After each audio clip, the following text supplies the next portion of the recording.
Yes, I'm with Aston Villa captain Andy Townsend, who of course is hoping to lift that cup on Sunday. Villa arrived here just about an hour ago, ready to spend 2 peaceful days in readiness before going off to Wembley to take on Leeds United. The weather in South London could have been better as Villa arrived to begin their final preparations, but for many of these players it's a routine they're perfectly used to.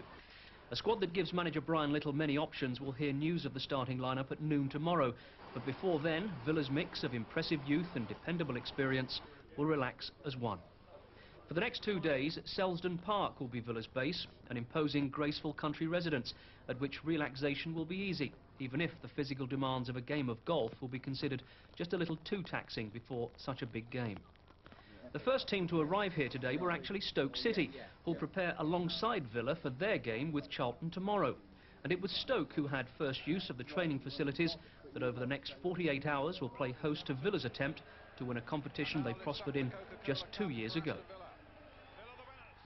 Well, Villa quite simply are the best cup side in the country at the moment. They haven't lost in a cup competition for 14 months. There's the FA Cup semi-final coming up next week. Andy, what's the secret?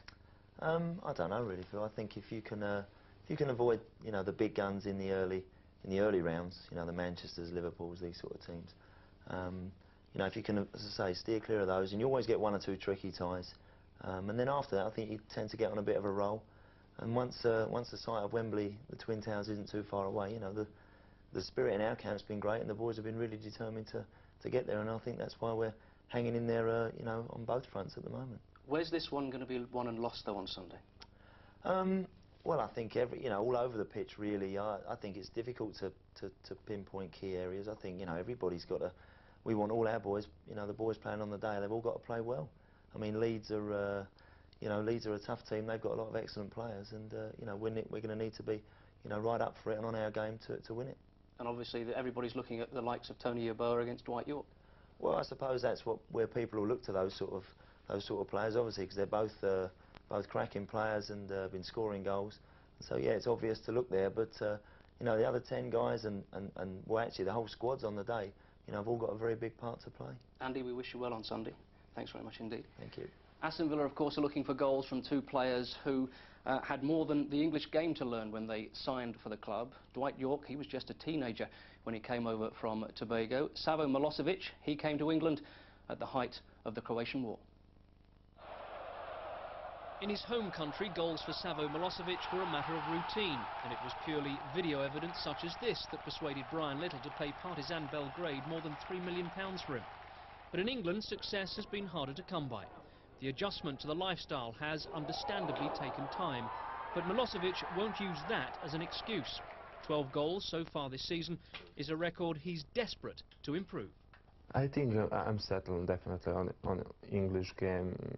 I'm playing better and better, and I'm a little bit disappointed with my scoring for now, but this is my first season in English. English game is very difficult for any European player who comes to play here. The English requirement of total commitment is something Milosevic has had to come to terms with, and he's succeeding, but he still has a long way to go before achieving his own ambition. He believes in himself, and I think whatever he wants, he will achieve. And what does he want? He wants to be best player here. I want to do everything best. And you won't be happy till you do? Definitely. I'm happy, but I will be happy so much if I win. Goal scoring then will come. Goal making, though, has already helped the team. Played on again for Milosevic. Dwight Yorke's gone darting into the middle there. It might come to him. It has indeed.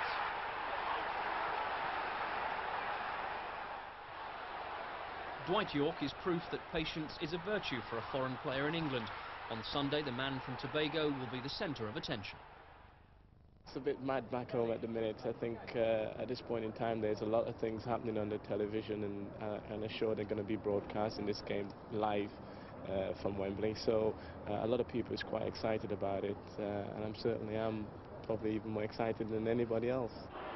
Yorke's confident and sometimes audacious skills have benefited Villa throughout the season. It was his close control and awareness that set up Andy Townsend against Queen's Park Rangers. It's a rare talent, and one flash of brilliance could be the difference on Sunday. I just do things naturally. When I think it's right, I'll do things.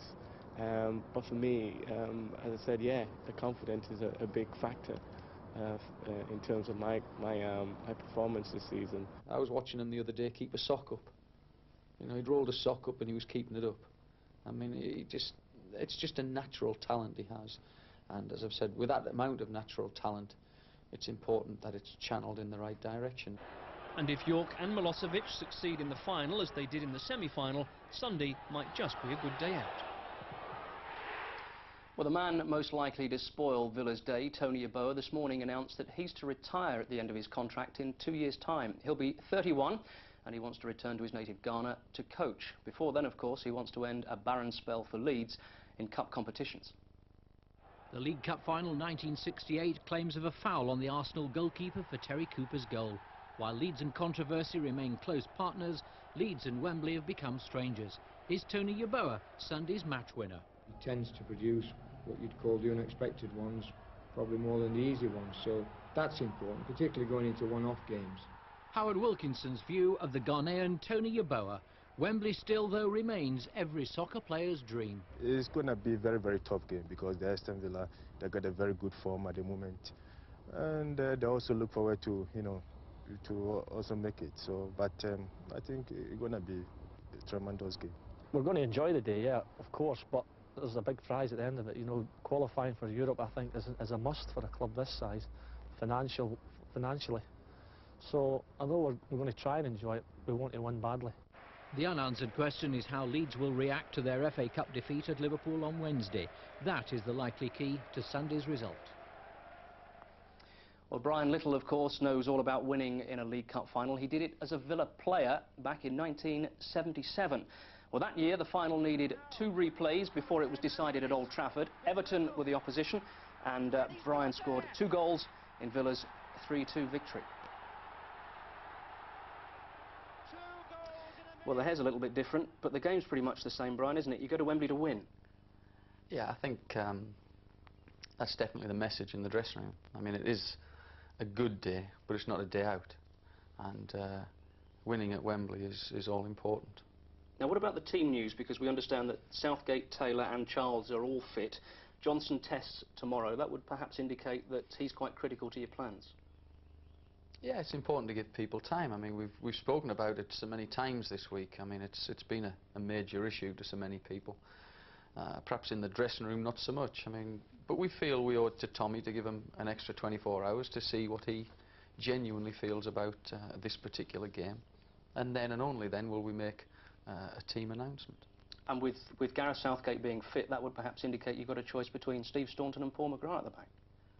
I think there's several choices to be made, you know, and as I've said, I mean, I think so many people have ideas about what the team might be, and all those ideas they have, I think about as well, and I possibly have 1 or 2 ideas of my own. So any surprises? I wouldn't have thought there'd be surprises. As ever in football, there'll be 1 or 2 disappointments in the dressing room, but that's the nature of my job. I'm paid to pick a team that hopefully wins a football match, and that's what I'll try and do. Brian, once again, we wish you well. We hope to see the Coca-Cola Cup back in the Midlands on Sunday. Thank you very much indeed. Well, you can see the Coca-Cola Cup final, of course, live here on Central on Sunday afternoon. We'll be on air with all the atmosphere from Wembley at 4:30 and exclusive coverage, of course, of the final. But then tomorrow, as usual, we'll have the best of the day's action in the Ensley League. That's on Goals Extra at 5:05. And that's just about it from us. Best of luck to Villa, of course, on Sunday. With that, it's back to the studio. In the Coca-Cola Cup final. Their emphatic 3-0 win over Leeds and Villa national acclaim. It puts them into Europe next season too, and that could be worth up to £5 million. The Villa army was having fun hours before the kick-off. Win or lose, the fans were determined to make it a good Wembley day out. There's only 1 team in it. Aston Villa, 3-0 I would say. Definitely. The game exploded into life after 20 minutes. Andy Townsend won the ball, Savo Milosevic took up the challenge and from fully 25 yards blasted Villa ahead. Ian Taylor added a second as Villa threatened to make it one-way traffic. Dwight Yorke had a marvellous game, scheming and taking on defenders, but it was Milosevic who carved the opening to provide Yorke with this splendid third goal. As Leeds fans streamed home, Villa and their followers took over the Wembley Stadium. It had been a thoroughly deserved victory. It was a good performance, yeah. You know, we didn't let ourselves down today. Played well and thoroughly deserved it, really. It's a big day for them. It's a big occasion for a lot of the players out there. They've not been here before and they'll benefit from this today. We play tremendous. I mean, a couple of players didn't play last 10, 15 days, and we've got good rest before this game, and I think we deserve to win. It had indeed been a comprehensive team performance. Now, and with reasonable optimism, Villa can begin to think of Sunday's FA Cup semi-final against Liverpool. A cold, raw Monday and the partying grew to a claret and blue end at Villa Park. Staff, directors and players returned from London. The Coca-Cola Cup, not surprisingly, given pride of place on the team bus. Rather fitting too that the first player to emerge was Brummie Ian Taylor, goal scorer at Wembley and former Holt ender. The ultimate daydream of a Villa kid had come true. Just playing was a big thrill for me, but to score as well, brilliant. And what about the atmosphere last night? The celebrations good? Yeah, I'm still recovering, but you know, I've got a bit of a sore head, but it's all worth it. Other players went their ways with memories of a classic Wembley occasion imprinted on their minds. Whenever you play at Wembley, it's a great occasion, and to win 3-0 against Leeds is a great result, so everybody's delighted. Those with longer Villa memories put the performance into perspective. It's probably the best 11-man performance I've ever seen from a Villa team, I think. Absolutely superb. Everybody was outstanding, I felt. The Villa flag was on show outside the Council House this afternoon, a civic glow about Villa's Wembley win. And this time there definitely will be a civic reception, probably at the end of the season. There'll be no doubt about it this time. We've already made it very clear to them that whenever they can manage it, because they've zipped all over the place, you see, that's why we're not holding it tonight. But directly they can manage it, it's on. We should make sure it's a good one. So, big news in the city for Villa, and there may be bigger to come. Sunday's FA Cup semi-final showdown with Liverpool has added appeal. Now Villa have the taste of Wembley success, they may want more. Well, joining us live from his home is the Villa chairman, Doug Ellis, with the trophy, of course. Mr. Ellis, you must be the proudest man in football, I think, tonight. Yes, Stephen, I am. There's no doubt about that. Very, very proud. I mean, this is what it's all about. It really is something, isn't it?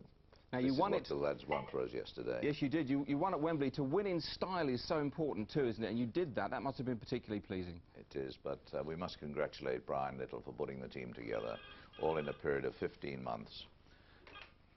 Now, there's some talk in the press tonight in Birmingham that you're going to offer Brian Little a new contract. You're pretty keen to hold on to him, I guess.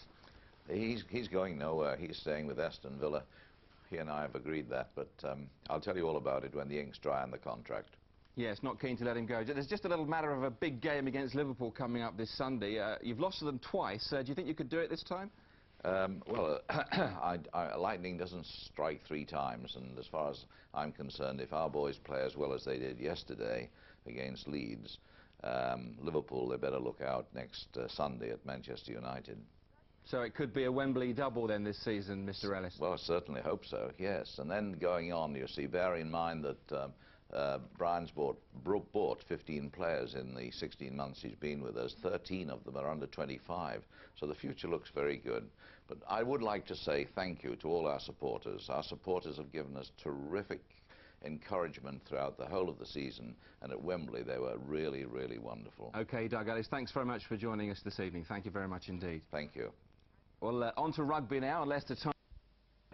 And of course, there's a chance to relive the memories, and for some, the emotion of it all as well. Did you see Savo's goal?